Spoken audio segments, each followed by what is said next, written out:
Hello, and a thank you and a welcome for our 2022 LA County Sheriff Candidates Forum. Mark Warnick from the City of LA.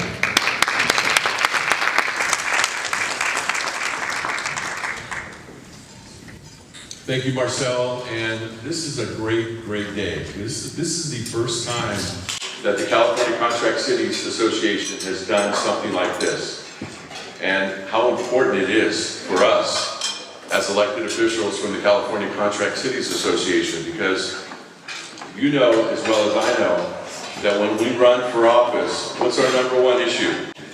Public safety. It's on our campaign literature, it's on our website, it's on our flyers. Public safety is our number one issue when it comes to our constituents. So, I just want to say thank you to all of you, men and women who are here this afternoon to be with us. We appreciate you and your service, and we look forward to a lively discussion, and good luck to you all. So I appreciate you guys being here, and I'll turn it over to our moderator, Marcelo Rodarte, Executive Director of the California Contract Cities Association. So thank you.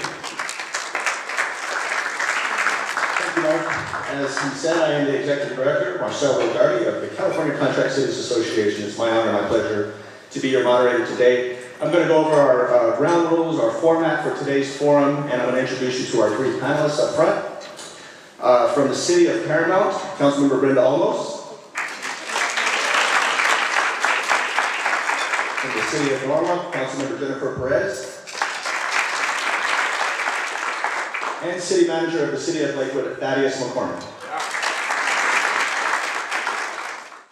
We thank all of our candidates for taking the time to join us today. I thank all of you for being here today. Let's get started, shall we?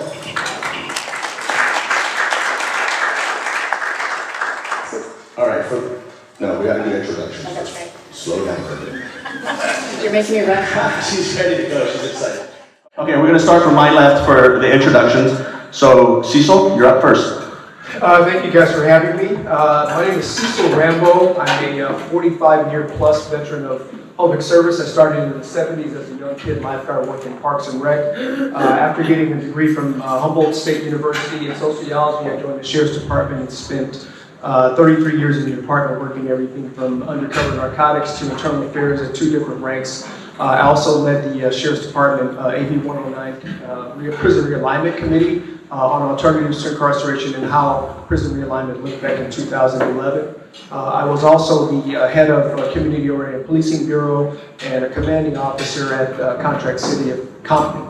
I have many years of experience doing progressive law enforcement experience as well as crime fighting.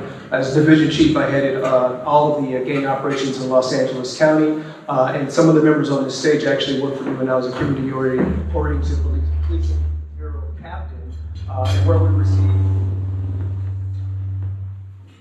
we received awards for combating crime at that time in 2004. I was also the commanding officer over the mental health evaluation team, as well as created the current host team, but we didn't call it host back then, in 2004. I was a city manager of the City of Compton and assistant city manager of Carson, and now I'm currently the chief of police at LAX and Van Nuys Airport, the largest aviation police department in the nation. And I've been vetted by more entities than any other candidate here on the stage, and I hope to be here next year. Thank you. Thank you, Cecil. Eli? Okay, well, live? Okay. I think you got a reset. Go for it. Okay, great. Well, good afternoon. My name's Eli Vera, and it's truly a pleasure to be here with you today. A little bit about myself. I am a Angelino, born and raised here. My mother was an immigrant to this country. I was raised in Section 8 housing and a product of the Los Angeles Unified School District. I'm a veteran of the United States Marine Corps, where I served as a Presidential Honor Guard, and also a 33-year veteran of the Sheriff's Department. I spent over half of my career working patrol. I was part of the teams that Chief Rambo was talking about, the COPS teams and the SID teams that reduced violent crimes across Los Angeles. During my tenure there, I was a former SWAT commander in the Sheriff's Department. I was commanding officer of South Los Angeles Station, where I instituted a training program that eliminated, during my tenure, state-of-mind shootings. We had none when I was there. We were also named the Patrol Station of the Year in 2013 by the Vera Institute of Justice, a national organization. I was the captain of our Reserve Forces Bureau when we restructured it from the bottom up. And I was also your captain at Confleet that personally was involved in the development of your body-worn camera system. I was a commander in court services and a chief in 2 different divisions within the Sheriff's Department. So a little bit about myself, and I look forward to the exchange. Good afternoon. My name is Matt Rodriguez, and I am a 32-year veteran of law enforcement and public safety. I first and foremost want to thank everybody here for having me. It's a real honor to stand before you. And I'd like to also commend each of the candidates for putting themselves out there to really try to do better for LA County. So I too was born and raised here in Los Angeles County. I'm from the San Gabriel Valley.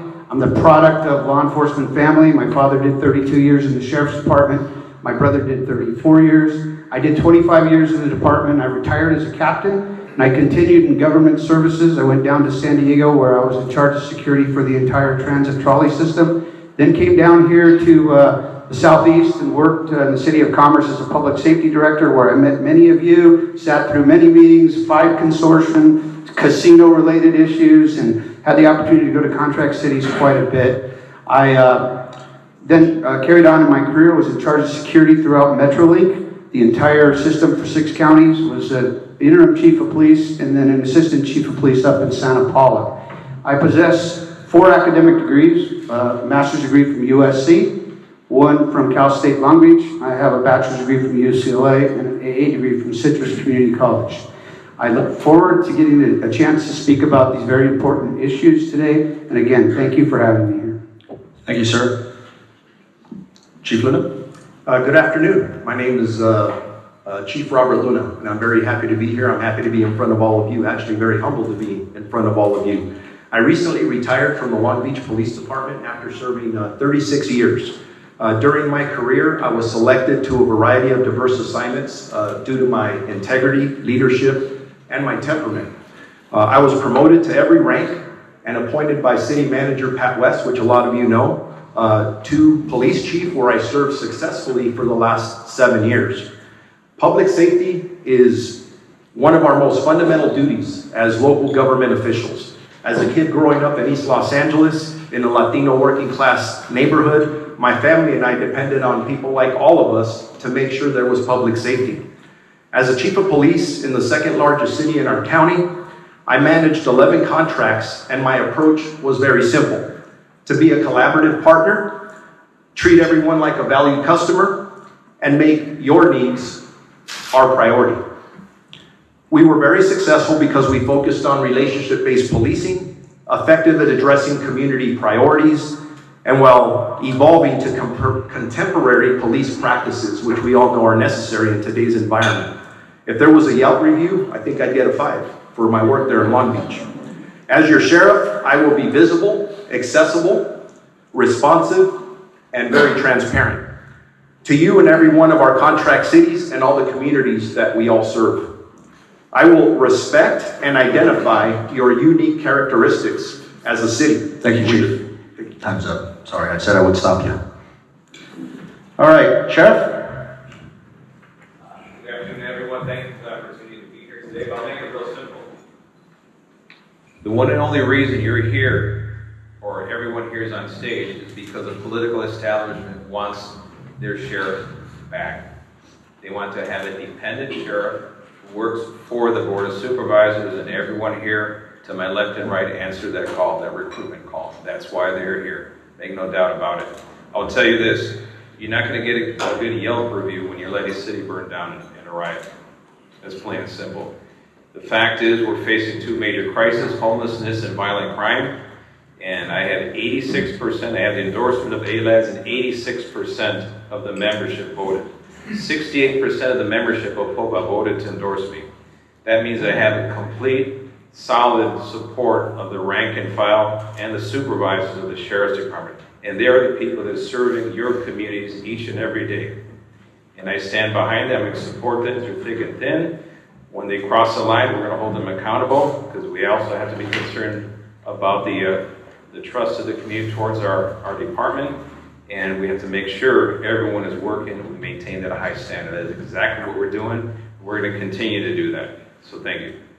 Britta Steinbrenner, and I'm running for LA County Sheriff. I recently retired from the Sheriff's Department with 35 years of service with an exemplary service record, and I achieved the rank of captain. I've worked numerous specialized assignments as a sergeant. I was the risk management sergeant for a civil litigation unit, and then as captain, I was in charge of County Services Bureau for 6 years, and that's the largest command for a single captain, overseeing a $130 million contract with 14 county clients and then 450 employees. I have my master's in business administration, and I successfully raised 4 children. Substance, policy, new leadership, and compassion is what is needed to change the culture of this department. And I'm going to achieve that by being fiscally accountable, being transparent, so you see the numbers, combating the increases in crime head on, having state-of-the-art facilities, converting some of my facilities into mental health and drug and alcohol rehabilitation centers, working with the Board of Supervisors, Civilian Oversight Commission, and our community leaders, but also implementing new leadership that's divisive, that is committed to change, and new leadership. These elements are the basis for my community first approach, and that is community policing, because that's the cornerstone of my administration. So unlike the current sheriff, I'm not going to blame others. The solutions to fix the department have to come from within, and I will lead by example. Thank you. Thank you. Let's give him a round of applause.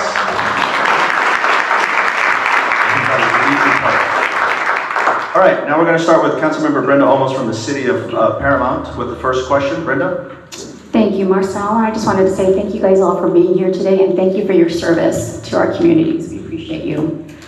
Many of you guys mentioned in your opening statements, you guys talked about transparency. So the first question is, what is your position on department transparency and cooperation with internal and external oversight groups? I support transparency 110%, and that starts with the Civilian Oversight Commission, because I view them as my checks and balance. That's working with the Board of Supervisors, that's working with the community electives. We have to be transparent. You have to see all the documentation, whether we're doing internal affairs investigation, whether records are being requested, whether we have any type of activities going on in the station. I'm an open book, and whatever's being asked for, you're going to receive it, and you're going to receive it in a timely manner. What we're seeing right now is everything's being hidden, everything's on the internet, but you really have to look for it. So I want to make sure that all the documentation is available, that any questions that are being asked are answered, and that we have community outreach, station commanders, captains, that they're out there with the community and the business owners, knowing what the expectations are so that we can deliver. Thank you. Sheriff? This is pretty simple. Transparency is called body-worn cameras. We haven't equipped the entire patrol fleet. That was no easy task. We are now introducing body-worn cameras into the county jails, the nation's first. That is transparency. Transparency has a website with all of the documentation of the department is available to the public. Putting our manual policies and procedures, everything is now available online. All our interaction with the Inspector General, with the Oversight Commission, all of that is put online so everyone can read it for themselves. All the results of deputy-involved shooting, uses of force, employee discipline, it's all available online. That is what transparency looks like in action. You're going to hear a lot of words about transparency and accountability, but it means nothing without substance. In fact, we have a chief of police here who has no body-worn cameras on his department. That's not transparency right there. So let's keep in mind that we're going to hold people accountable. We want oversight, but it cannot be a political attack machine for the Board of Supervisors. It has to be legitimate oversight. Thank you. Chief? Public trust and legitimacy are a cornerstone for law enforcement. You cannot have one without not having transparency. For me, any form of oversight, legitimate oversight that's objective, come in, open up every drawer we have, behind every curtain. Unfortunately, in law enforcement, we have this little black box, and everybody wants to know what's behind it. In order to get the trust that we need, that we don't have now in the Sheriff's Department, we have to open all that up. And I don't know if the sheriff was talking about Baltimore cameras, but Long Beach, we've had them out for several years. And yes, that's only part of the transparency, but it's the way the executive behaves, not only towards the community, but the media and all of you. Transparency in numbers, contract, lingo, to make sure that your communities, our communities, are getting the best service possible every time without hiding any information whatsoever. That's been my track record in Long Beach as a police chief. You just got to look at my body of work and talk to any elected official that I worked and collaborated with consistently and very well. Thank you. Thank you, Chief. All right, I came here to talk about Matt Rodriguez today, but I commit to you that I will call out every lie the sheriff does, because it seems to be a common theme coming out of his office. I've heard him many times talk about how the Board of Supervisors had invited all of us to run for office. I don't know any of the Board of Supervisors personally. I've never met with any of their field deputies. I don't know them, and I've never received this so-called invitation to challenge him to take him out of office, okay? And his view towards transparency is myopic, unless I just heard him commit to wearing a body-worn camera. But he's not shedding any light on his office. He's talking about the deputies. So oversight is working with the Civilian Oversight Committee, the Inspector General, working with the district attorney, not hiding uses of forces, talking about deputy gangs, and being willing to actually go and testify, not under the threat of going to jail because you're hiding from subpoenas. That is not transparency. Thank you. Thank you, sir. Mr. Vera. Okay, let's have an honest conversation here. Unfortunately, the sheriff's reputation, the sheriff's department reputation is at an all-time low right now. And why is that? Because of the lack of true transparency. The reality is that oversight is critical for public trust. The Office of the Inspector General is important, very important, because without that outside person that looks at how we operate and critiques and makes suggestions on how we improve, we're never going to gain the public's trust. It's critical. If we would have had a relationship with the Inspector General right now, the current criminal cover-up that's all over the news wouldn't be occurring. Because what would have occurred is that the sheriff would have contacted the Inspector General and said, we have a use of force that looks ugly. So we need you to monitor it right from the onset. When you have those checks and balances in place, it prevents these criminal cover-ups from occurring. Thank you. Thank you, sir. Mr. Rambo. Very briefly, I'm the only candidate here who's actually worked with oversight dating back 30 years, 35 years in the early 90s, right after the LA disturbance.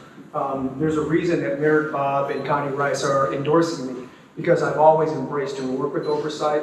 I will not need a subpoena to go before the Civilian Oversight Commission, nor will I need a subpoena to go speak with Huntsman.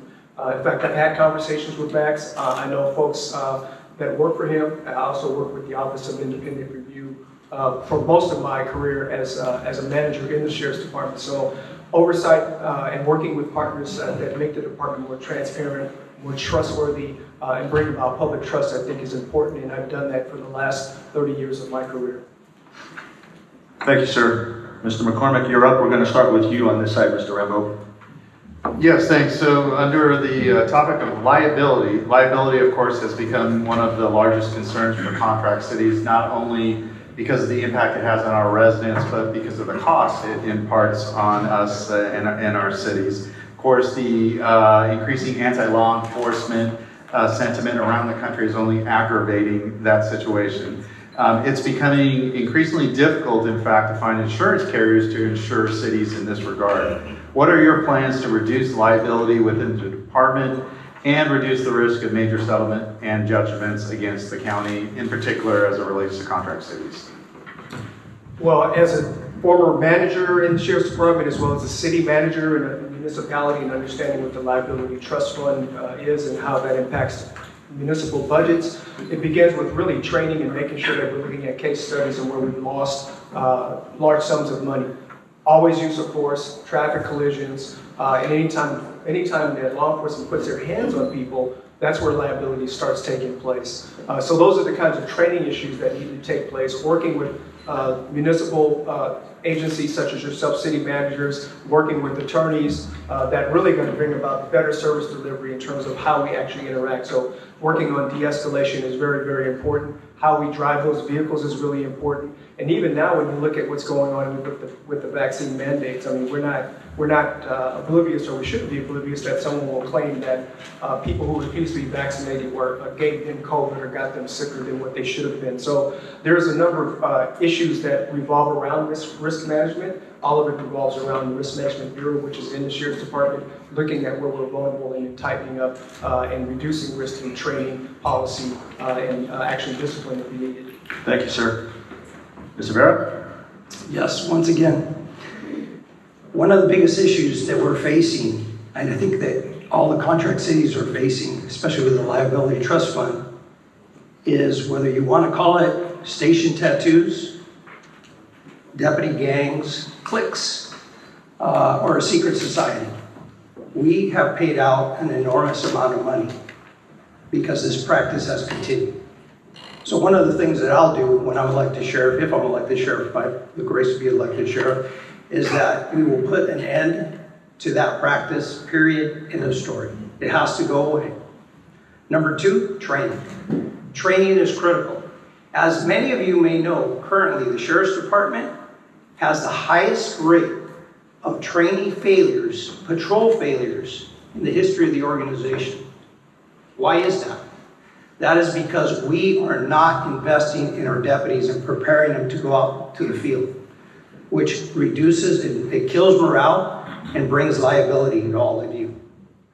All right, as your sheriff, I plan to work very closely with the Liability Trust Fund. We really do need to do a risk management analysis on what is costing us money.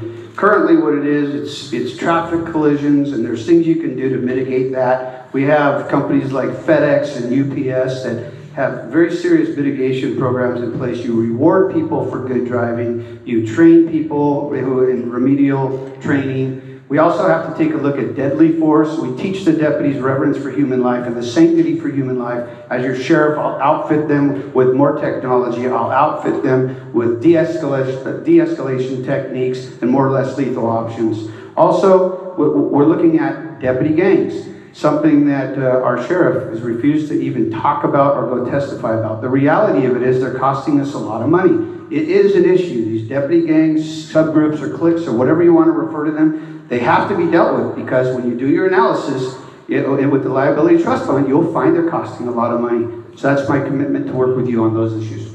Thank you, Mr. Rodriguez. Yes, sir, at that time. Mr. Luna. Accountability and managing risk is a very important job of any executive in law enforcement. You have to really look at not only use of force, you have to look at every issue in the department that could be causing a problem, which includes a hostile work environment. So you have to approach these items with absolute integrity and humility and the spirit of making things better. And what I mean by that is, for example, if we are talking about a use of force, if I come to you and I say, hey, we lost a lawsuit, I have to come to you as a sheriff or my representative and say, this is what happened, this is why it happened, and more importantly, this is how we're going to improve so this doesn't happen again. That's how you reduce liability, that's how you reduce risk, and that's working in partnership with not only all of you, but our attorneys, HR people, and any other subject matter experts. And it's about being a lifelong learner, and no matter how long you've done this job, is be willing to listen and do things differently. Thank you, sir. Mr. Villanueva. Three simple things. Number one, last month we opened up the Emergency Vehicle Operations Center up at Wayside. Well, now we have 2 facilities to train our personnel. In particular, we're focusing on the 1- and 2-year new trainees out there in patrol, the new deputies working patrol. That is the hugest driver of liability right there. So now they're going to have the training that they need. Number 2, we have to have enough deputies to allow us to train all the department. So everyone in this room is going to ignore the fact that the board is actively trying to defund the department. They have imposed a hiring freeze on the department. You cannot train if you don't have the people available to train, real simple. And number 3, you go to you talked about the law enforcement gangs. I sponsored AB 2655 with Mike Gibson. It is now state law. It was modeled after our department's policy that I implemented in February of 2020, way after the failures of someone to my right who did absolutely nothing when he was an assistant sheriff on the department and the problem was flourishing. We have to address it head on, and we're doing exactly that. Thank you. Ms. Steinbrenner.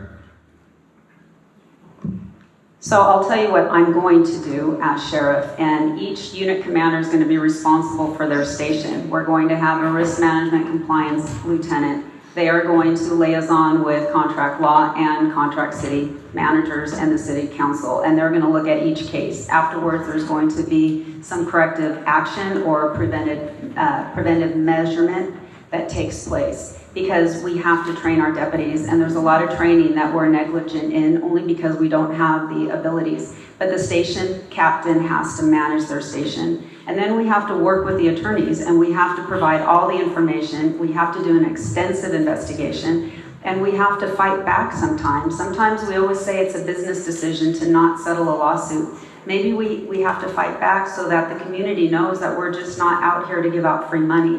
But if we have bad choices and we make a mistake, we have to do corrective action. We have to train. But that starts from the unit commander, and you have people in place, you have resources, we have the liability trust fund because you have 11% that's going in there, and I don't want to take more money from your contract, taken away from more services that we can provide the community because we're settling lawsuits. Okay, next question coming from Councilmember Perez from the city of Norwalk. We're going to start with you this time, Ms. Steinbrenner, so you'll get more time in a couple seconds. Thank you, Marcel. My question is around the host team funding and deployment section of our panel today. And simply put, what are your thoughts on the expansion of the host team? Ms. Steinbrenner? Can you hear me? Yes. I support expanding the host team, but I want the host team to be assigned to stations specifically so that they can address the issues at hand.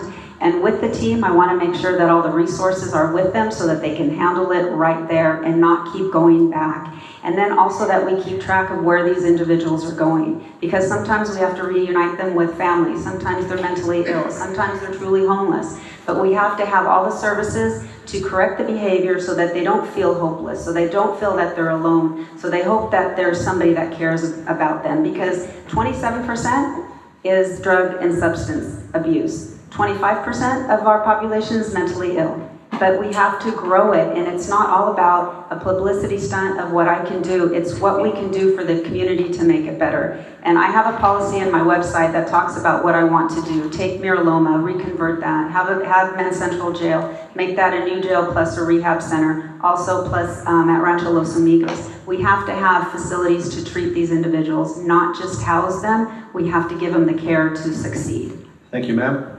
Mr. Villanueva? The residents of Venice would feel differently about that. I can tell you that. I'll tell you this. Our host team inherited 4 deputies, 1 sergeant, and 1 lieutenant. We added 24 deputies, another sergeant, another lieutenant. We asked the board for the funding to pay for that. The board declined to fund it, plain and simple.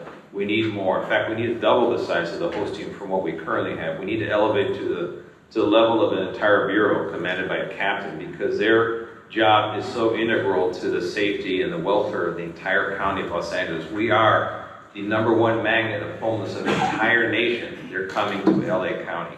25% of the homeless population in the nation is right here in LA County. So everyone can talk a good thing what they'll do about the host team, but I've actually done it.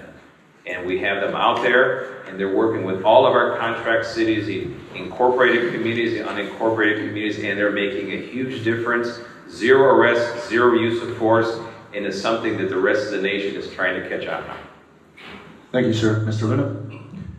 Yes, I would support more funding or support for host teams or any other teams that prioritize your priorities. If in our communities out there, contract cities, unincorporated areas, homelessness is a priority, then that's where my priorities are going to be. That takes constant collaboration and partnership at a very high level, and it also has to be very data driven. Because at one point, right now, you dial 911, you may get a deputy or a police officer. And in the short term, that's the best we can do right now. But as the sheriff, I am going to advocate for a community-based system of care. So in the long run, we look at other alternatives to get more people involved, engaged, and this is the key, accountability for a lot of the homeless money and where it's going outside of policing. Because I think we all have a hand in that to make sure that they're being held accountable. Thank you. Thank you, sir. Mr. Rodriguez. So your question surrounded funding of the host team. So we'll take a look at Measure H. The Measure H funds, which all of your cities are paying more than your fair share into, you're not appropriately receiving the Measure H funds. So as your sheriff, I commit to sit down, determining who's getting what and how much you should be getting. We'll take those Measure H funds. We'll create host teams in every supervisorial district, all 5. In addition to that, I'd like to put 2 teams into the county jail system because 25% of the people in the county jail are homeless. They've proven to be the most violent people in LA County in the homeless environment, and currently they're not getting the resources prior to being released. So the sheriff likes to talk about a homeless industrial complex, but he's probably the biggest contributor to it in terms of releasing violent inmates back into society. And as your rule of law candidate, I will tell you, I'm very humanistic towards homeless. I have a very empathetic view and a lot of experience. But if you're homeless and you're committing crimes and you're violating people's rights and victimizing people, I'm sorry, you need to be held accountable and suffer that consequence by going to jail. Thank you, sir. Mr. Vera. Yes, whether it's additional grant funding or Measure H funding or collaborating with the Board of Supervisors, we definitely need to expand our host team, and we need to have a presence across all the districts. And actually, I'll give props to Matt Rodriguez's great thought inside the jail as well.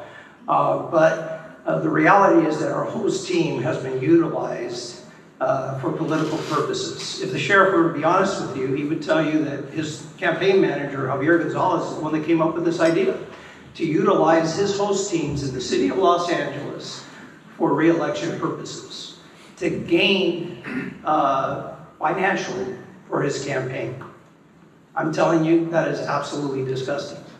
And that's a reality. Under my leadership, you will never see your host team being deployed outside of areas that we have a fiduciary responsibility for. Because when we take those host teams and we send them somewhere else, we're stealing from all of you and our unincorporated areas. Thank you, sir. Mr. Rambo. Look, I paid $20 million for a contract in Compton and never saw the host team. If I'm paying you $1.5 million a month, I expect to see some help out there with dealing with our unhoused. So as a sheriff, I did the same thing in the airport. We increased our version of the host team. We also have a city attorney that does vertical prosecutions. We also have people assisting the homeless as well as a mental health clinician. So I think it needs to be done not only with increasing the number of people on the host team, but also looking at lobbying Sacramento, maybe change some policies on how we actually deal with the homeless in terms of the Cares First model, rather than giving them, Narcan and those kinds of things. We really need to work on the problem of their drug addiction and mental health issues, create some capacity out there. I applaud the city or the state for giving the city some money to create a program and to pay their house folks. But there's a number of issues that I really want to lobby in terms of dealing with the mentally ill, dealing with the unhoused, not just with the host team, but also looking at revenue and resources that overextend, that go beyond just law enforcement response to that. Thank you, sir. Time's up. You're going to get a chance to go again, though. Councilmember Olmos. So yes, you're just leading into my next question, and thank you for that. So a lot of us here as council members, we always talk about homelessness and mental health.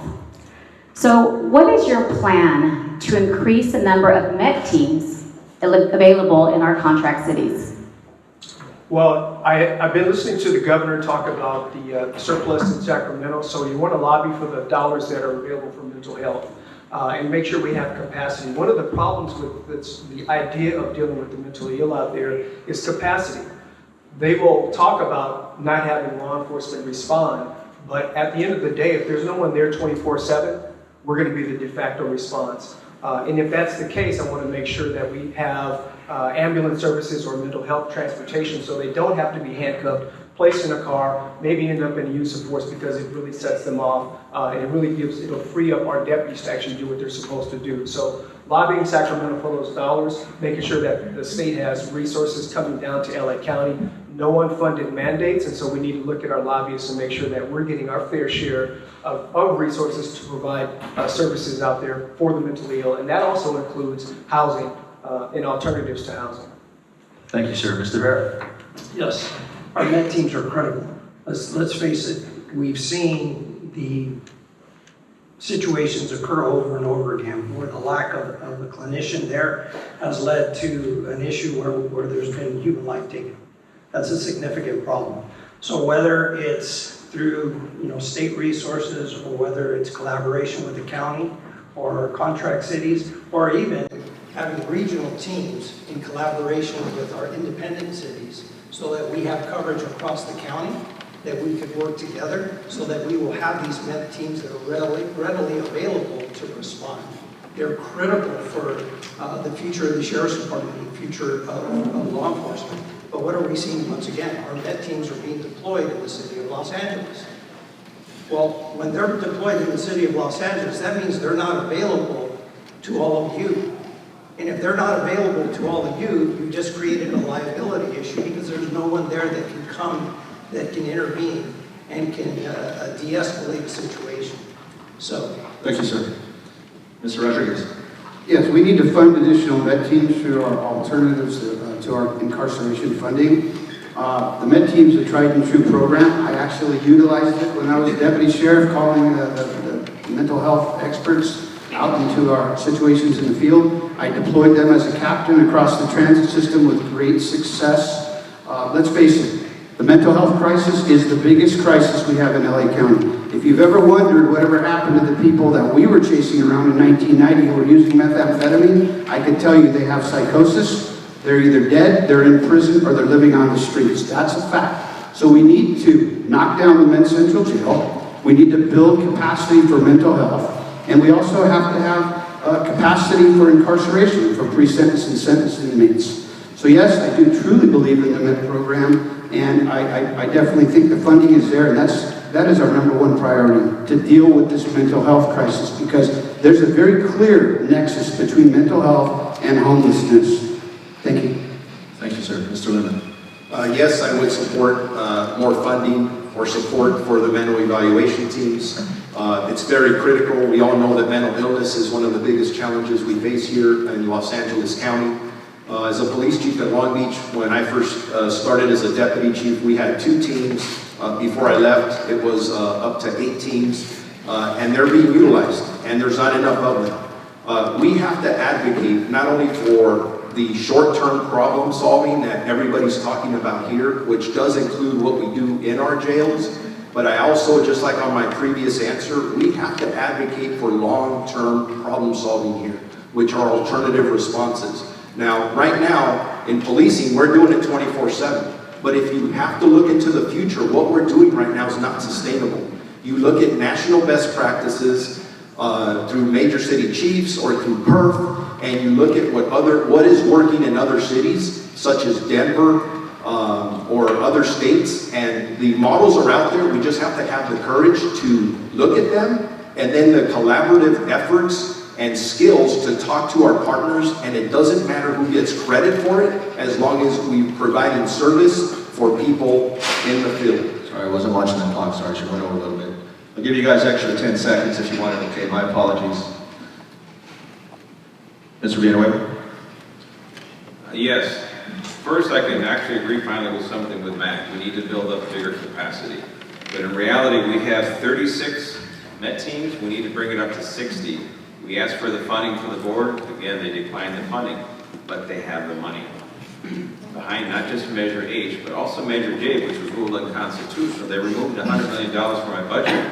They repeated again this year. They set aside now $200 million for money that's sitting and going absolutely nowhere. Because this whole alternatives to incarceration, jail, care first, jail last, has a huge component of mental health, and our core response model is not being funded. And that falls directly on the foot of the Board of Supervisors. And that model works. And you talk to the deputies, you talk to the clinicians, is a successful model, and trying to create an alternative crisis response system that's 24/7, taxpayers are not going to fund two systems, I'm sorry. We have to be fiscally responsible and use a program that we have that does work, and we're leading the nation in this. Thank you, sir. Ms. Steinberg. So the sheriff said that we have 36. We're trying to go in increments because it is quite expensive. So 45 to 60 Met teams is what I want to propose. And I want to see what I have in my budget and what I can work with the Board of Supervisors to help fund these events. Also, it is time that we have teams that are available 24/7 that are assigned to the divisions with a certain ETA so that they can respond to all the different communities as needed. We also need to advertise. We need to make sure that the community knows that these Met teams are available for their usage. We have to go on social media. We have to let people know, but we also have to let them know the outcome and how beneficial these Met teams are. I also want to partner with the Department of Mental Health because they have a lot of resources and they have their conventions that we can partner with. They also have rehabilitation and residential treatment centers. So when we encounter these individuals, if it's not just suicide or anything, that we can put them into other forms of housing and treatment right from the beginning. So these teams are great, and we need to have an incentive for these deputies to want to be dedicated, because you can't just be a Met deputy for a year or two. You really have to take some ownership. Thank you, Ms. have to Steinberg. I'll love give you a what few do. extra seconds, but I let Mr. Lynn along. Mr. McCormick, please. Yes, sir. Going back to liability, I have a pretty straightforward question. As sheriff, are you or would you be amenable to not assigning to our communities deputies who have willfully violated certain department policies that result in liability costs to our cities, including those proven to be affiliated with gangs or cliques? Ms. Steinberg? So is it a yes or no, or is it with a definition? I think it's more nuanced. You have the time. The time is yours. Okay, I'm not going to give you deputies that violate policy or that conduct misconduct, because my goal is to be community policing, not deputy gangs. And once anything comes to light, those individuals will be removed from the field, because I don't want the liability, I don't want the embarrassment. But understand too that I have an obligation to honor their police officer bill of rights, that we have to train, but if there's discipline, there's going to be an investigation, and whatever the discipline is, it will be enforced, and the city council, they'll be made aware of it. We have to have community policing at its finest. We have to have deputies that want to be there with the community, interacting with the business community. We have to have, commanders that are out there hosting town halls, being visible, because really we're here to serve you, and that's why you're contracting with us. And if we're not delivering, you have to let us know, and we can't bill you for that. And that's the mindset that has to change. We have to be very forthright with our contract city minutes and how we provide service. Thank you. Mr. Villanueva? Well, first and foremost, we have to hold all our employees accountable. And we do every single complaint that is investigated thoroughly. We take appropriate administrative action. If it rises to the level of crime, we take also criminal. We pursue it for criminal prosecution. We leave that with the DA to make that decision. But based on that, we take action with the information we have. We have to make decisions that are backed by evidence. Otherwise, that's another liability to engage in wrongful terminations. I had to hire somebody back and pay him 9 years of back pay because the previous administration fired him for a tattoo and nothing else. Can't do that. There has to be an attachment of misconduct, or you're really going into an area where the taxpayer is just going to eat it. So knowing that, when someone is employed, however, they've been found a lower level of misconduct that results in a suspension, I cannot trust them to work in capacity control, they are removed from patrol. We transfer them out to other areas where they're not that liability to the organization and to the community service. So that is my honor. Thank you, sir. Mr. Luna. Again, accountability is key here. And we have to work with all of you as city management, as council, to make sure that we're being transparent about the services that we're providing to you. And it sounds like we're not. And if for some reason we have to take a certain path for liability reasons, then we need to be on the same page about why that happened and how we're going to make things better. Something I didn't mention earlier, from the Long Beach Police Department perspective, accountability is very, very important. And during my tenure as police chief there, I was able to reduce officer-involved shootings by 50%. I was able to reduce uses of force by 28% and citizen complaints by 30%. You do that by really focusing in on policy, supported by training, then supported by a culture of accountability. And that's very strict, and that's how we get to that bottom line of what you're asking about. Because you just need to change the culture that we are here to service our community and not ourselves. Thank you, sir. Mr. Rodriguez. Yes, as city managers and as public officials, elected officials, you write the checks to the LA County Sheriff's Department. And I'm kind of in a unique position along with Cecil where we've actually managed large contracts in the Sheriff's Department. I managed the second largest contract in transit for LA Metro, but I've also been on the city side where I've had the frustration of dealing as a client. And I believe very wholeheartedly that you should have a right to pick not only your deputies, that if you have a deputy that's a bad apple, not that you don't want them serving your community, but also your sergeants, your SALs, your service area lieutenants, surely your unit commanders, you should have say to who that is. And as your sheriff, my commitment to you is to work with contract law in each of your cities to ensure that that language is in your contract that gives you that right to pick and choose which deputies you have in your city and which sergeants and lieutenants and captain. We have a large cadre of deputy sheriffs, 9,500, 10,000. We will find you quality deputies to serve you in your city. Trust me when I say that. Thank you. Thank you, sir. Mr. Vera. Yes, I'll keep it simple. You are the employer. We're providing the service. We don't get to dictate what liabilities you're going to encumber. If we have a deputy that's a consistent problem for you, a liability, someone who is making bad decisions, like Matt said, a sergeant, lieutenant, command, or captain as well, you have the ultimate say in this. And we as the Sheriff's Department have to be responsive to what your needs are and what your concerns are. That doesn't mean we'll just come in there and just wholeheartedly move a bunch of people. We'll sit down at the table, you'll bring out what the issues are, what the liabilities are, and then we will make the proper adjustments so that you are served the way that you're entitled to be served. Again, we have an organization that consists of great men and women and some very outstanding leaders, but you have the ultimate say on who polices you and how. Thank you. Mr. Rambo.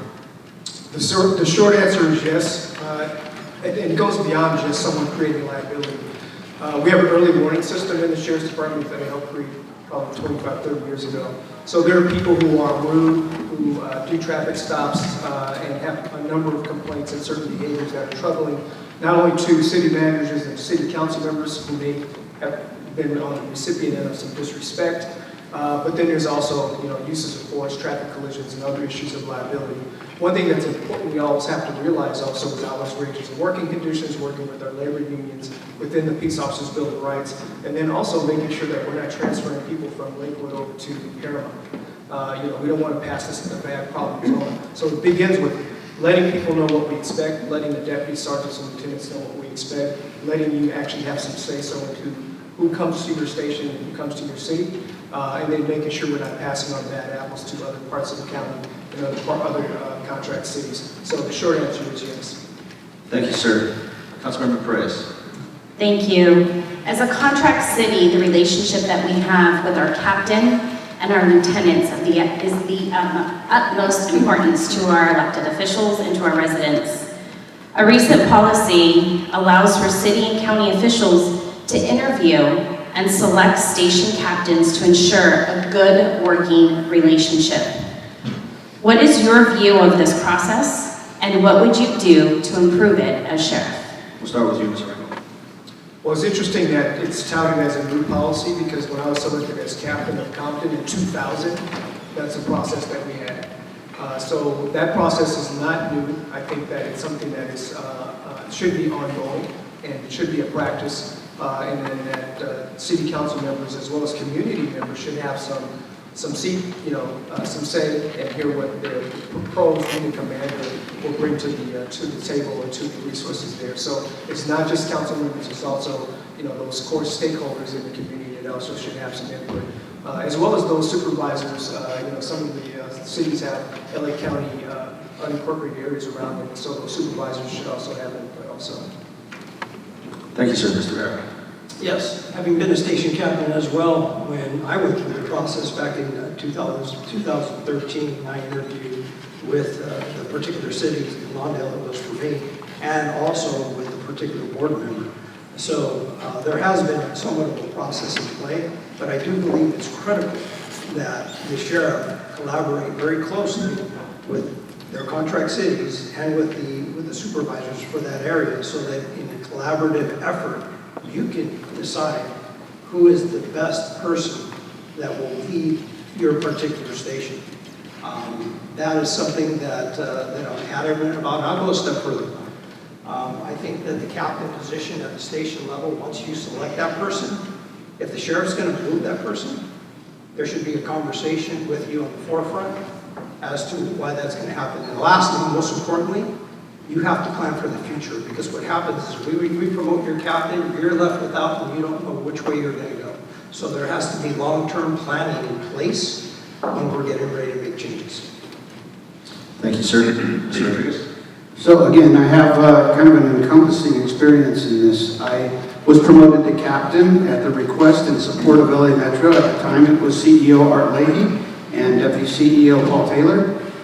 So they had a lot of say as to who their captain was going to be, and that was way back when. I think that this policy sort of went by the wayside under Sheriff Jim McDonnell, and in fairness to the Sheriff, Alex Villanueva, he re-implemented the program, and I agree with him, and I agree that it is a good program. And I got the opportunity to sit as a panelist when I was working for MetroLink. The current captain that sits there was actually chosen as a result of the panelists, which included the CEO, several board members, and myself, and the Director of Security, and everybody else. So I agree with that. The only thing I would do to improve upon it, which is what you asked, was I would ensure that the contract cities have say, because you have a lot of experience with either deputies that have worked in your city, sergeants or lieutenants that are working their way up the chain of command. You should have some say as to who those panelists, or not panelists, but who those interviewers are going forward. Thank you. Thank you, sir.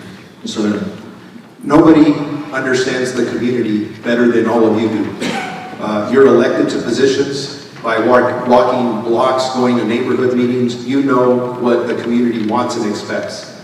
You should absolutely have a say as to who comes in, a yay or a nay vote, how we move people around, if we move people around. You are the customer.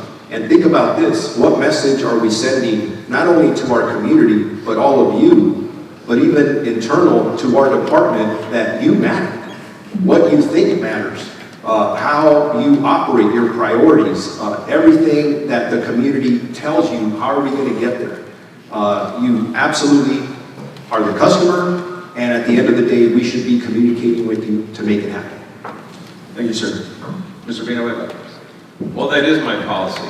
I campaigned on it, I executed as a sheriff, and because of that, now you have the entire broad base of candidate pool of lieutenants who are eligible to apply.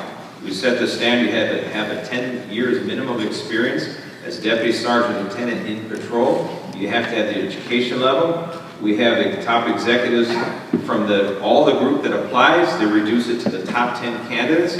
Those top 10 candidates are interviewed, and from those they go to the top 5. And the top 5 go in front of a panel of community leaders, both from the unincorporated communities and from the contract cities. The system works. Every single station captain right now has been selected by the community. It's a resounding success because it's inclusive, and it gives every lieutenant the opportunity to compete for the station captain jobs, which are very coveted, and they did not exist under the reign of terror of the Paul Tanaka.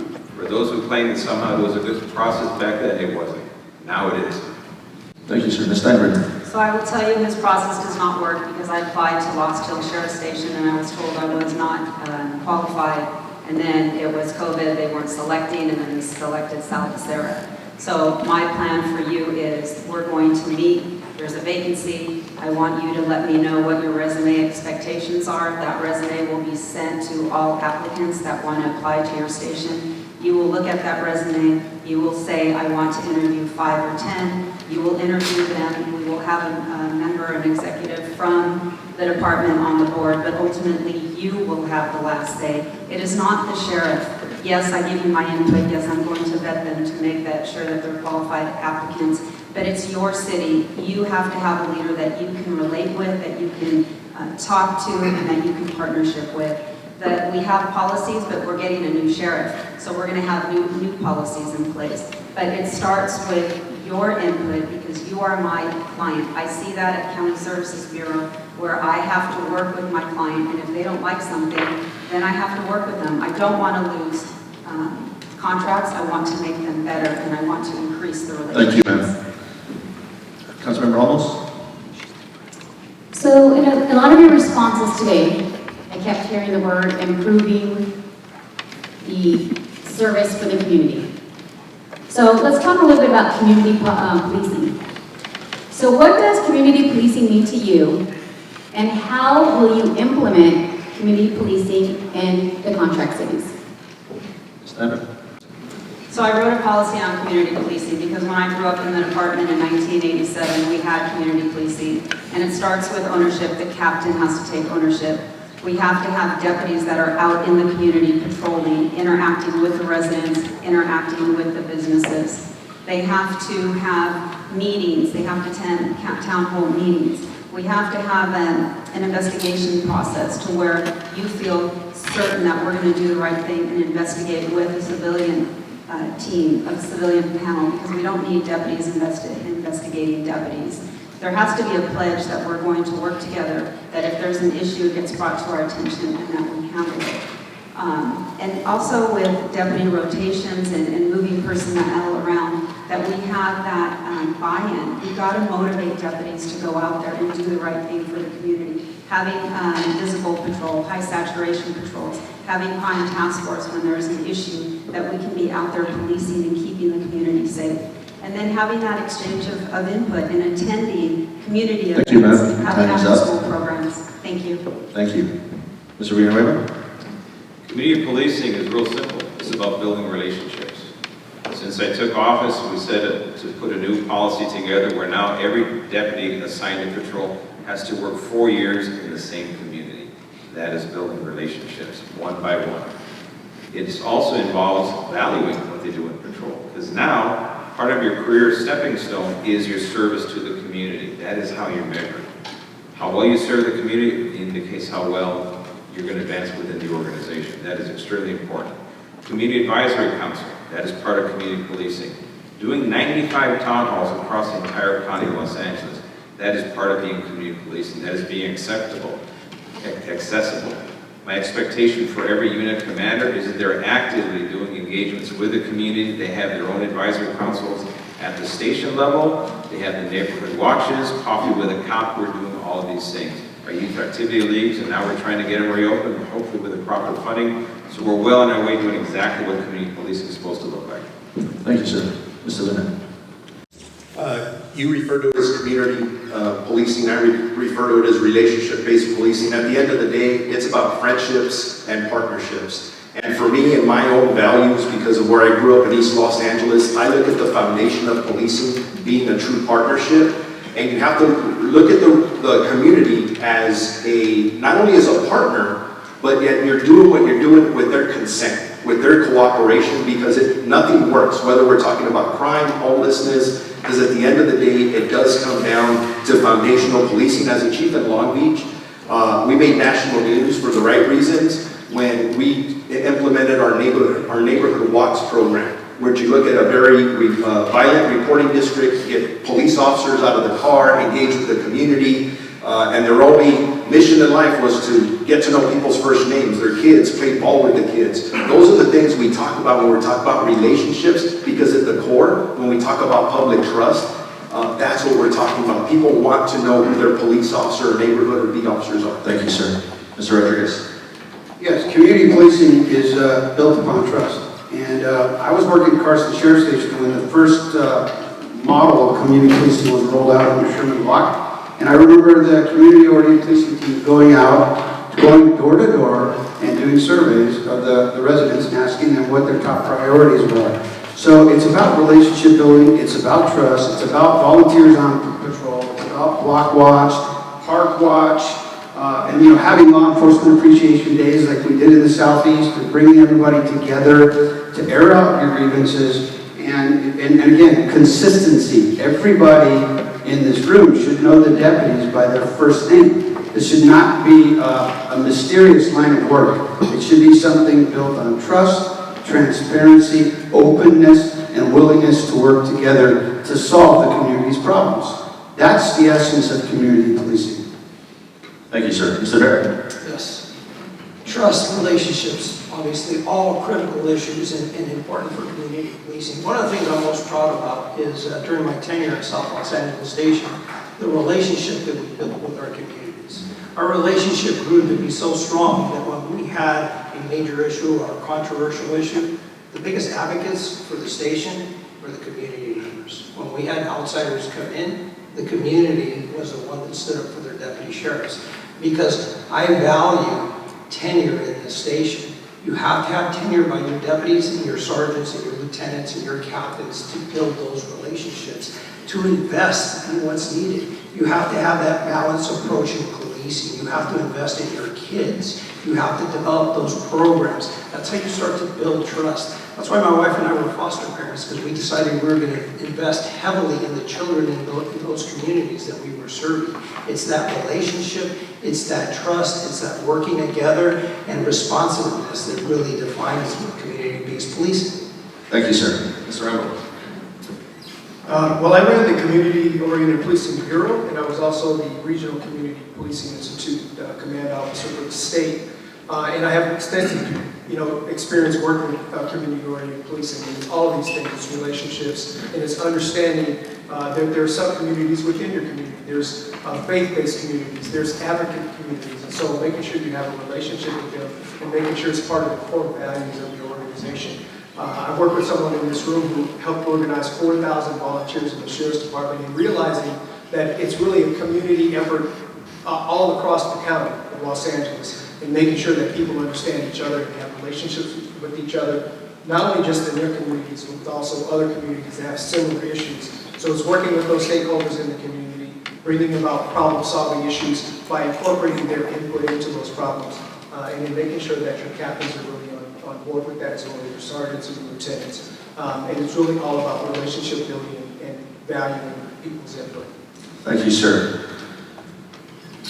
All right, next up, Mr. McCormick. Yeah, so let's talk about leadership and a concept I've heard a lot about, relationships. So I believe that effective leadership requires a willingness to work with those you may not always agree with and those who may not agree with you. And I also believe that the Board of Supervisors is an important, in some ways, symbiotic relationship to the Sheriff's Department. How do you view the Board of Supervisors, and how will you maintain a professional working relationship that will benefit the department, the county, and of course the 42 contract cities, and hopefully avoid having our cities and communities suffer when there aren't agreement? Mr. Rambo, we'll start with you. Well, I view the relationship with the Board of Supervisors as something that is critical. For example, if it's true that there's a hiring freeze, your surges at your contract cities are reflected in that in terms of the sheriff having to pay overtime to fill those vacancies. So the board has an obligation to fill your vacancies and staff your personnel, but if they're at war with the sheriff for whatever reason, that can be problematic. All of you are elected officials or city managers, and you have to deal with people that maybe you don't agree with. That's something that is just part and parcel to working with people in communities, and I certainly respect the differences in each district, and the supervisor's area is different, has different personality, and they all have different roles for their constituents, and so being able to understand that and work with them, and have done that over the last 30 years, and even when I was in the Sheriff's Department, sitting before them, asking us questions, tough questions about the jails or about patrol. Those were things that I've done, and those are things that I will continue to do and have that positive relationship with the board. Thank you, sir. Mr. Vera. Yes, leadership starts at the top, and the test of a true leader is what does he do during adversity? How does he respond? So the reality is, regardless of whether or not you personally like a particular Board of Supervisors member, it's of no consequence. Because at the end of the day, it's your responsibility to build a working relationship, because if you don't, everyone else pays the price. Currently, right now, we're seeing all of you pay the price. We're seeing our unincorporated areas paying the price. Our deputies are paying the price because there is no relationship. Most importantly,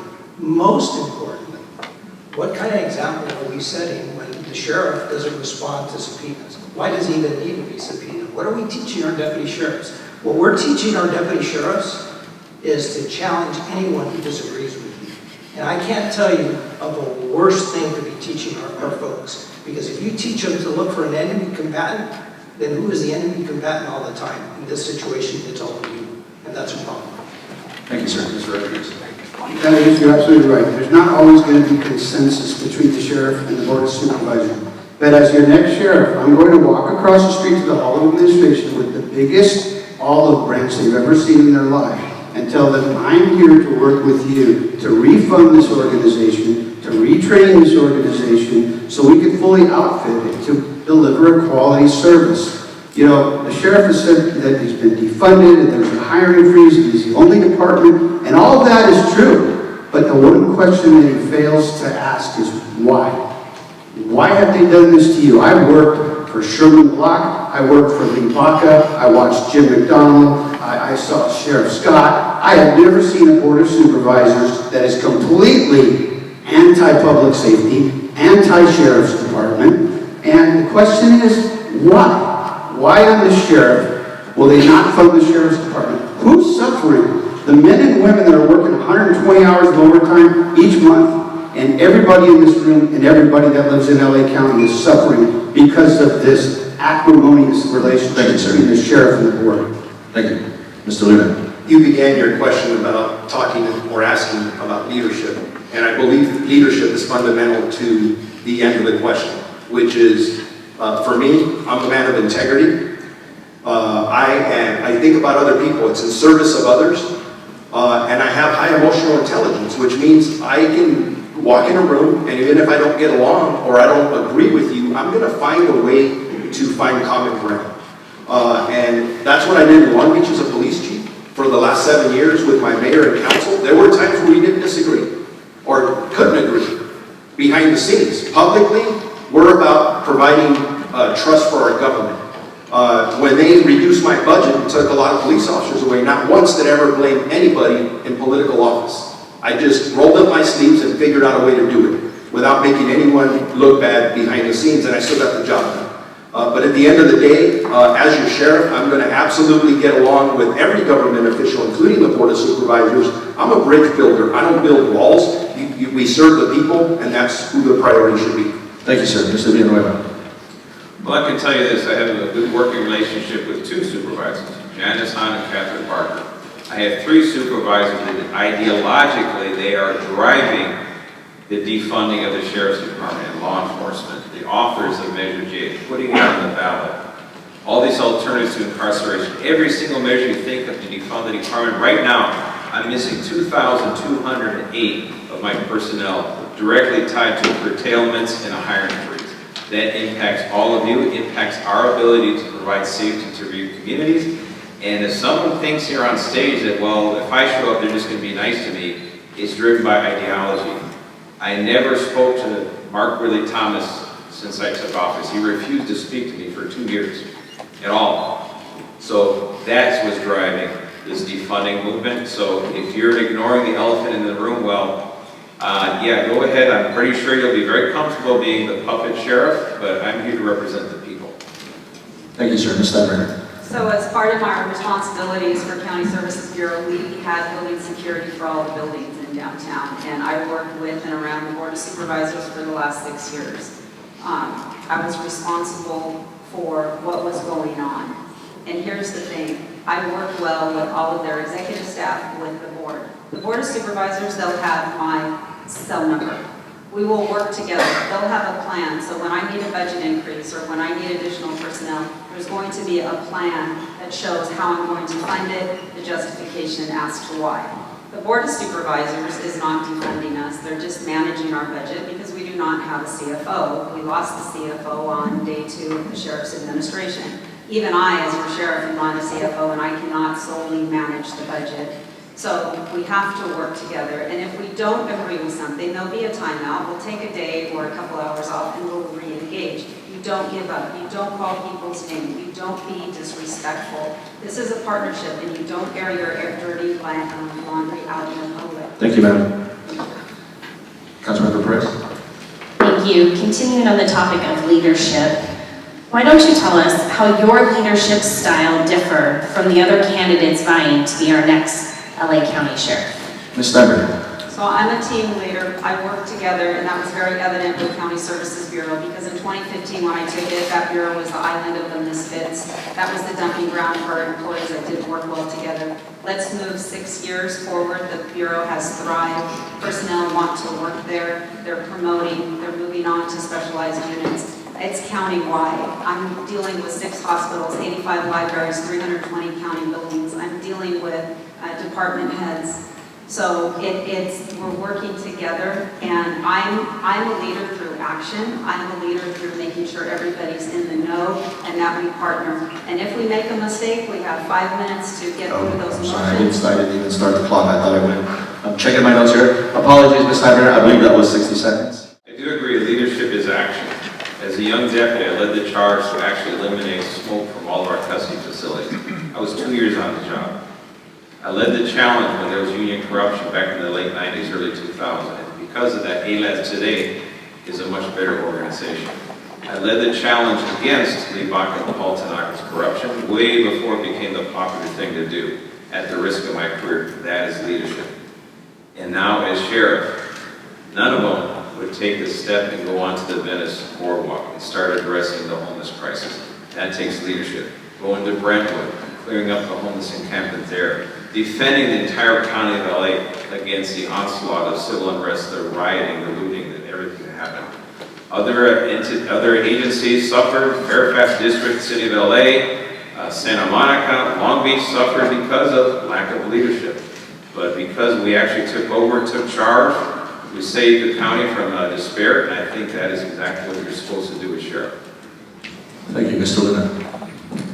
I'm about principled leadership. As I led the police department in Long Beach, I always went back to our oath that we took when we raised our right hand. So much pride in the profession that we have to serve others.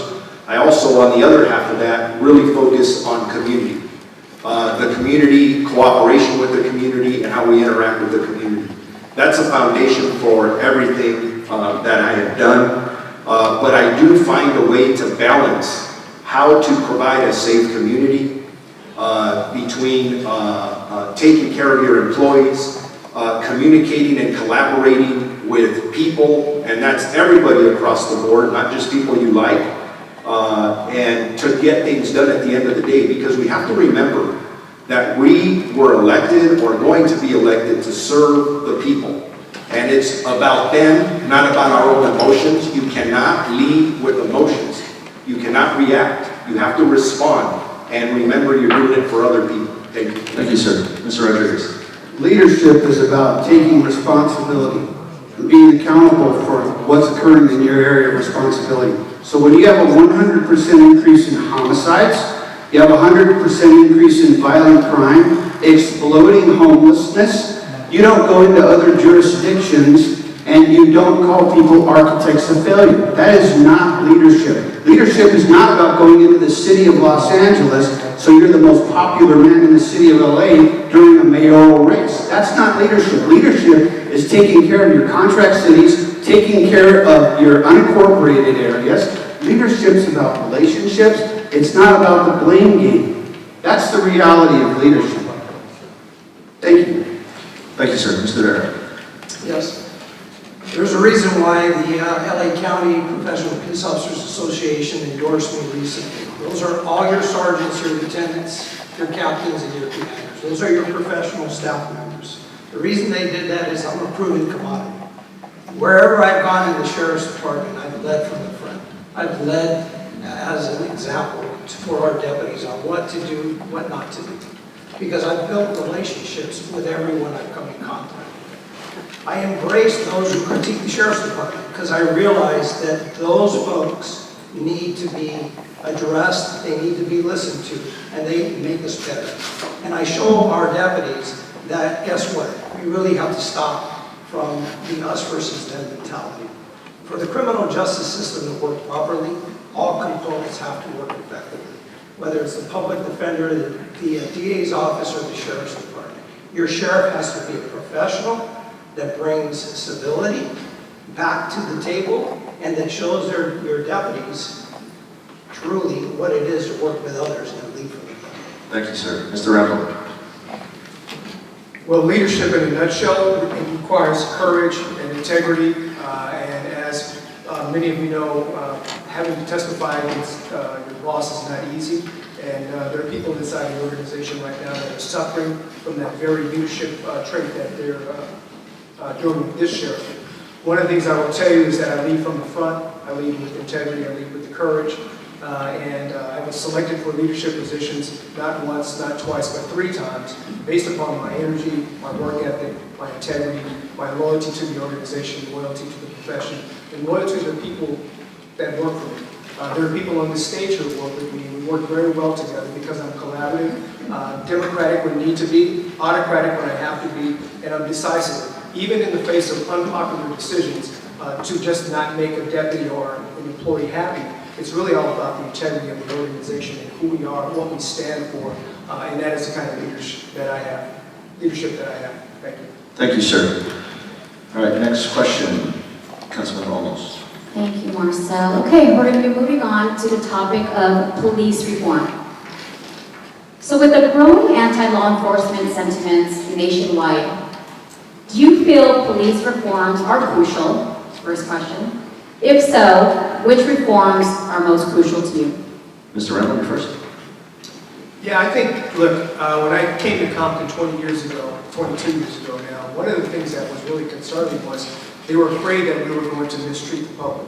So how we treat folks, how we stop people, when you look at the police reforms that we have now, just like the sheriff, I worked with Mike Gibson on 658, which is the deputy gang bill. I also worked with Steve Bradford on the SB2, which is the decertification process. So I think there's reforms out there that need to take place because it's not that the public views law enforcement as an enemy. They really want to support law enforcement, but they really want to make sure that we're held accountable, just like we hold the public accountable.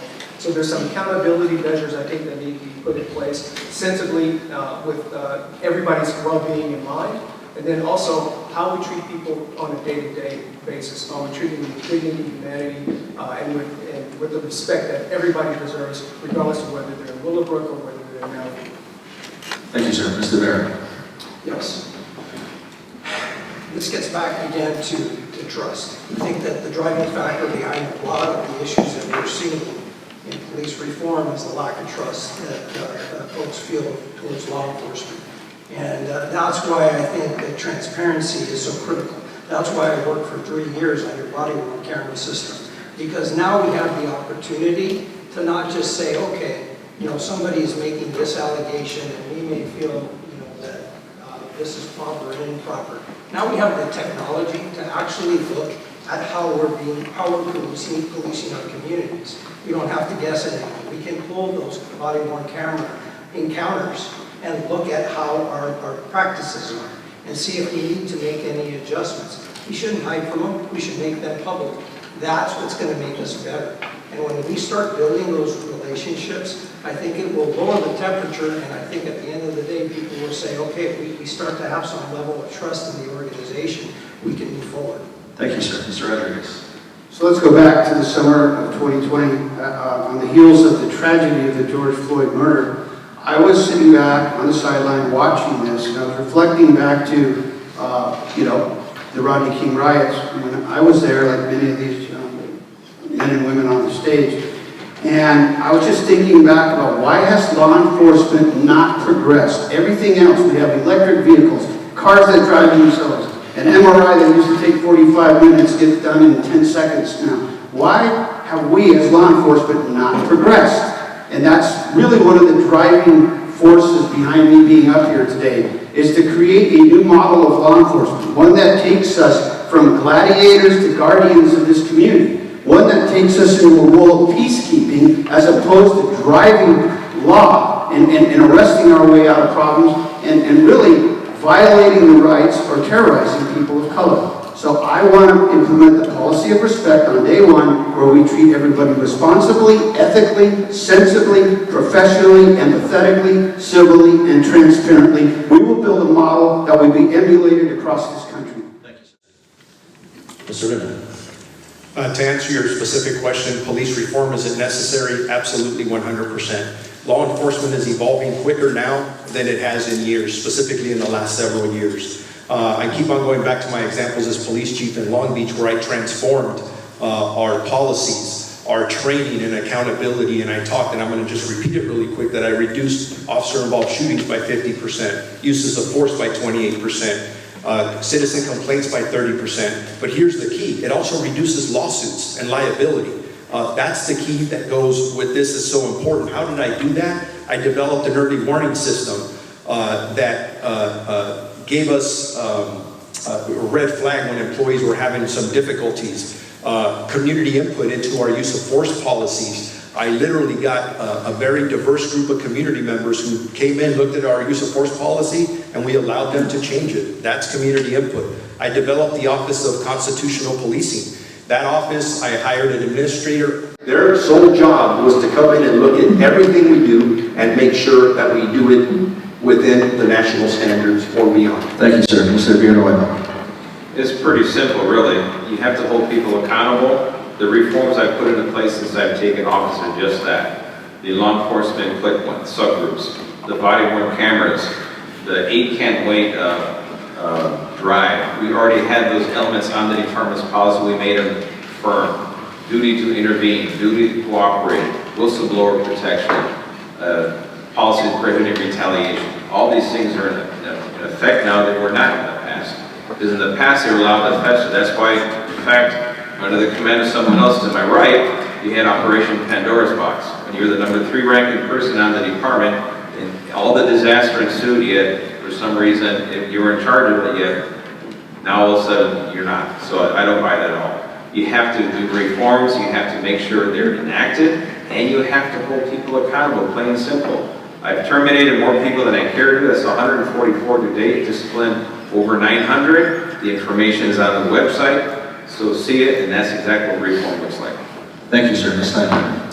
So I support police reform. We need that, and it starts with doing self-reflection for our own department. What are we doing good? What are we doing poorly? How do we change it? It starts with policy, making sure that all of our policies are direct, that people have no questions left when they read it. Reaching out to the community, seeing what their input and expectations are. Looking at other agencies, statewide, nationwide, to see what's working for them. I want us to be state of the art. I want us to be the model police department, sheriff's department that other agencies follow. But it starts with leadership. It starts with putting your expectations out there, your vision, and where the department is going to be in 5 to 10 years. Because if you don't relay your thoughts, nobody knows. And it starts with accountability, with leadership, with transparency, all these big words that everybody's using, but really it's the role model. It's going out there and doing the job. The accolades will come afterwards. People don't want to hear it. They want to see the action, and that's what I'm all about, and that's what I've been doing my entire 35 years with this department. Thank you, ma'am. Okay, we have time for one more question, and we're going to give you each 90 seconds to give your closing statements, okay? We're going to Councilmember Jennifer Perez. Thank you, Marcel. And for the last question today, we have heard a couple times about the number of vacancies that we have currently in the department. We know that some of the vacancies have been a result of position retirements. So with that being said, what would you do is share to slow down, prepare, and account for increased retirements and the deputies leaving our stations? We're going to start with you, Ms. Steinbrenner. So for every week, there's a sworn vacancy projection notice that's going out. And when I was working personnel administration, we used to sit every month and we put a projection together of who's retiring, how many academies do we need, what is the need for the department, especially to advance growth in any contracts. So that would be re-implemented. I'd work with the board to see funding. Right now we're allowed 4 academy classes. I have to justify, do we need 6 or 8 to keep up with attrition? You also have to look at past practice. So in the 1980s when the Olympics hit, there was a lot of mass hiring. Now comes the time, 30, 35 years later, where people are starting to retire. So it's very difficult to slow down the retirements, but you have to look for the attrition and why we're losing them and the type of recruitment that we're doing so that we can bring in qualified personnel. So it's a continuous process. You can't just stop and not worry about it. You constantly have to look at how we can grow the department. And also, we used to do a salary savings of 300 spots. So I don't know. Thank you, ma'am. Your time's expired. Mr. Villanueva. First, I got to thank Robert for pointing out and keep saying to my right when it's actually to my left. I think I did that twice, 2 or 3 times. But I'll tell you this, the retirements that are happening now, they're obvious that you can't, people are just falling off the cliff because they're aging out. 6 does not cut it. 8 is a minimum number of classes per year to stay at pace with attrition, normal attrition. When you throw in a vaccine mandate, the first week of April, I lost 17 people in 1 week, specifically because of the vaccine mandate. I'm surrounded by 5 counties without the vaccine mandate, and people said, I'm just tired of this. I'm just going to go to a greener pasture. That is preventable. And right now, we need 10 classes to start making up for the lost attrition to get us back to par. It's going to take us probably 2 years minimum, assuming we're doing 10 to 12 classes a year. We can do that. My first year in office, we hired 1,100 people in 1 year, which was a record. So we can definitely do it. People want to become deputy sheriffs, but we got to get the board to realize this is impacting public safety. Thank you, sir. Mr. Luna. So we definitely need data, and we need a plan. We need to figure out what is it exactly that's going on. One of my primary platforms revolves around mental health care for employees. And if you are very familiar with law enforcement, there's a lot of untreated PTSD. Our men and women, no matter what department they work for, are going through a significant amount of trauma. As a police chief in Long Beach, I learned, unfortunately, through some suicides. And I don't know if you know this, but suicide is a national epidemic in law enforcement. We brought in an outside firm, Counseling Team International, who started looking and teaching us a whole different way of approaching police discipline through coaching, through mentoring, not only with the employees, but their families. And you start doing things like that, you're able to retain employees. People look at their work very differently. And I challenge us, whether sheriff or not, that as a community, that we support these kind of efforts, because we really need this in policing. And I would challenge you that if we look through other jobs in the county, whether it's DCFS or many others, probation, there's a lot of people suffering. Thank you. So Chief Luna, I'll tell you exactly what the problem is. We actually have an all-time low in morale in the LA County Sheriff's Department. We have never seen 1,500 members of that organization off on long-term disability. Then you have an attrition through the retirements. You have young men and women leaving the organization to go work in other municipal agencies who may not have the same vaccine mandates and what have you. The sheriff just did a really nice political stunt with the transit. He lost that contract. I predict by July 1st we will not be involved in transit policing anymore. That may play into his hands for vacancies, because you take the 325 deputies and put them elsewhere, but it doesn't do anything for the transit-dependent ridership when the deputy sheriffs are no longer there. And the board from MTA is going to say the sheriff abandoned us. That's why we're not. That's why we have to use ambassadors and reimagining security on the transit system. That is not a good thing. Time's expired. Mr. Vera. Yes, morale is a huge issue in the Sheriff's Department. Currently, you had the highest number of executives out injured in the Sheriff's Department. Why is that?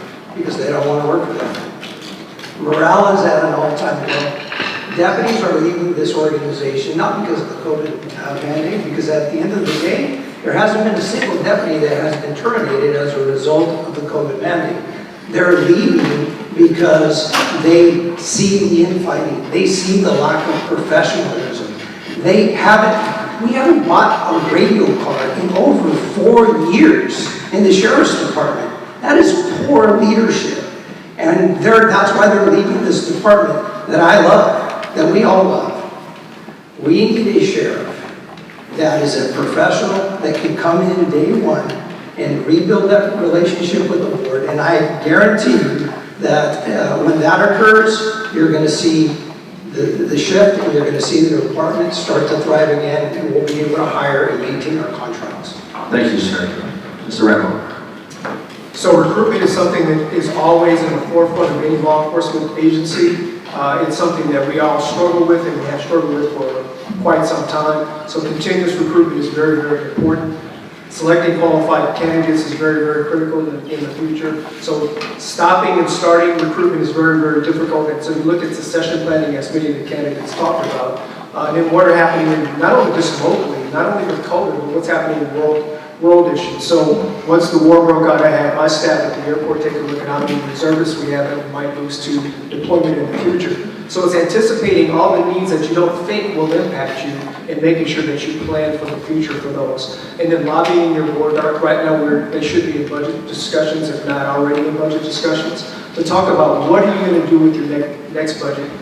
How many personnel do you need? What do you need for your budget as we go into the next fiscal year? And then filling those academy classes. Having a big enough budget for recruitment. Where are you recruiting? Are you recruiting at the colleges? Where is your recruitment pool? And so budget for that is going to be important. Thank you, sir. All right, before we get to our closing statements, let's give them all a round of applause.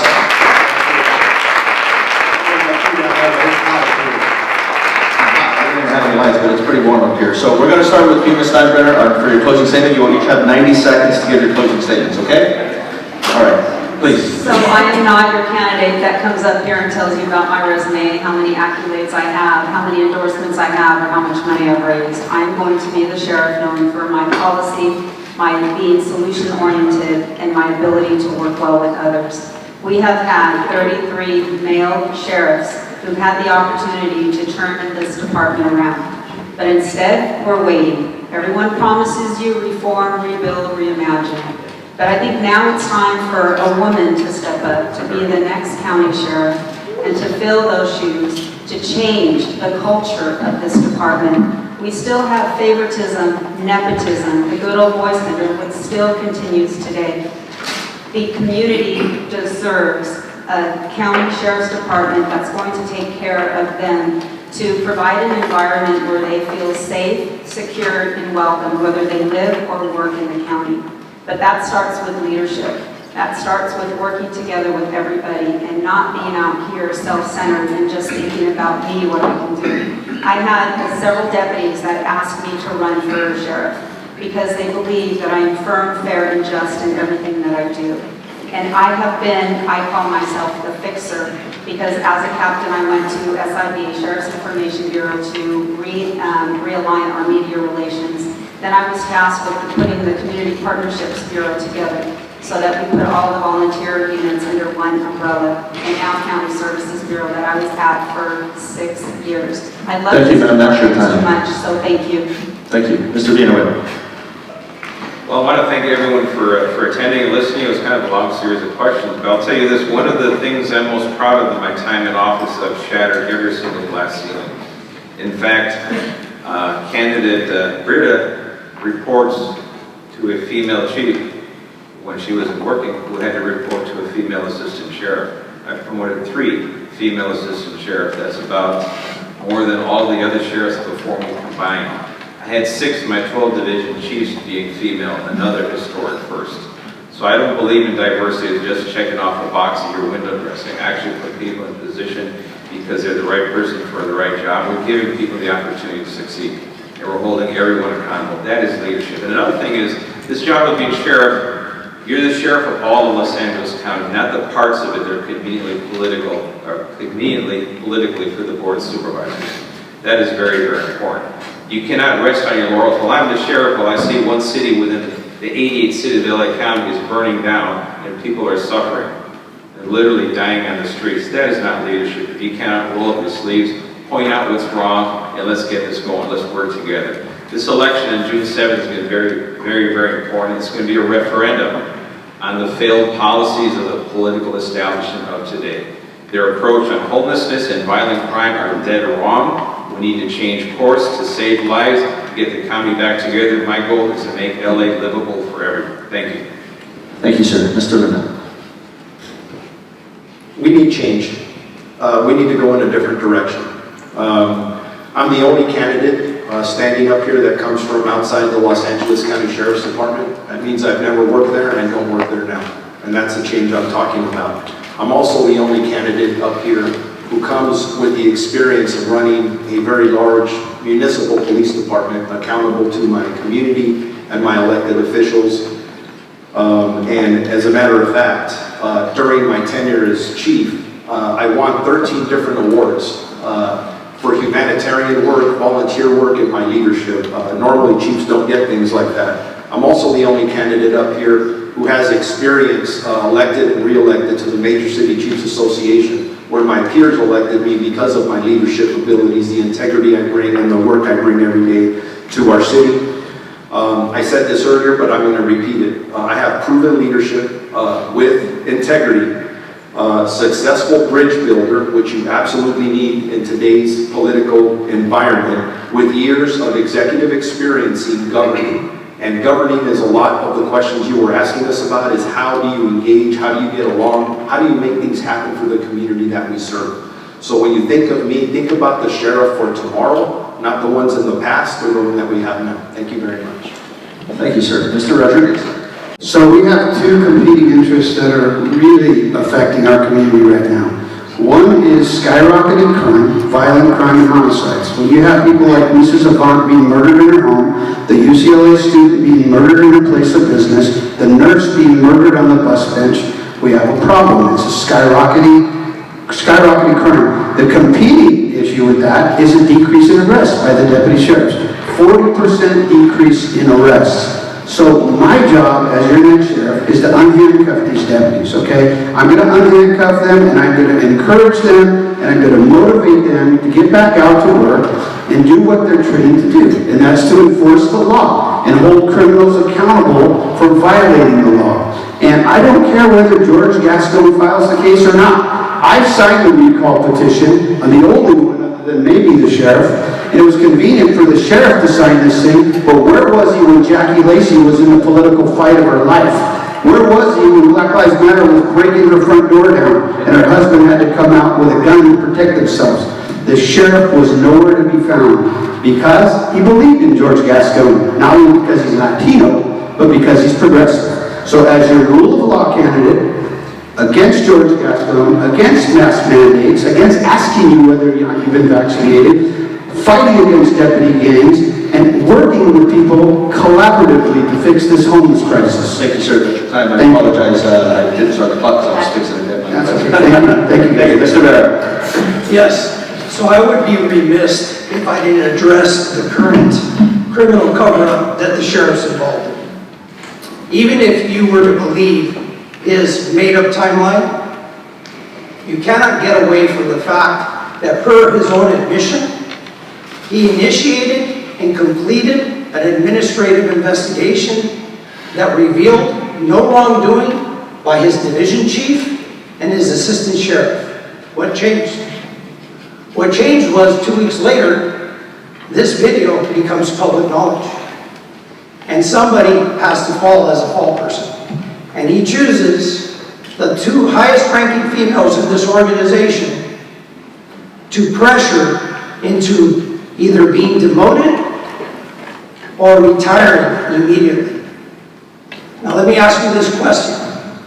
Why would you do that?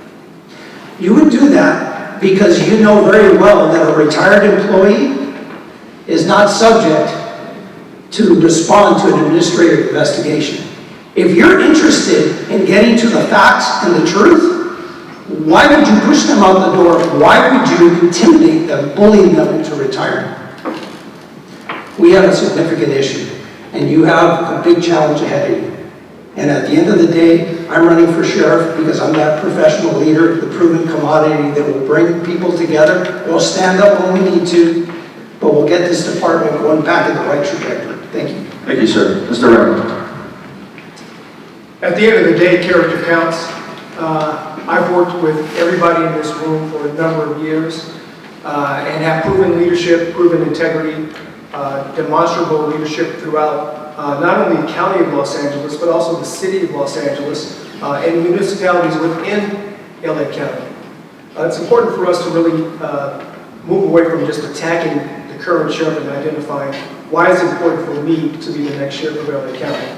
And that's because when you elect me as a sheriff of LA County, you're electing a partner who's been trusted to walk hand in hand with you through your issues, through your problems, and understands it at a much higher level in terms of public service delivery. I have the integrity, I have the work ethic, I have the leadership skills, and I have the personality to work with people that are across this diverse LA County. I hope that you guys endorse me. I hope that you guys support me. I will support you whether I'm successful in this endeavor or not, and our relationship will go on until I retire. Thank you. Thank you, sir. That concludes our 2022 Los Angeles County Sheriff Candidates Forum. Let's give all our candidates.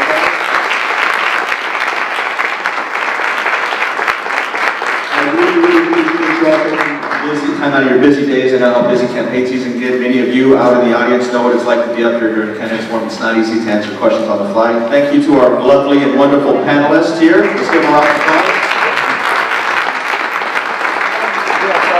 Thank you for spending most of your Thursday with us. Thank you for sticking it out until 2 o'clock in the afternoon. Thank you for being here. I hope to see you in Indian Wells in a couple of weeks. Have a great day. Get home safely. We'll see you soon.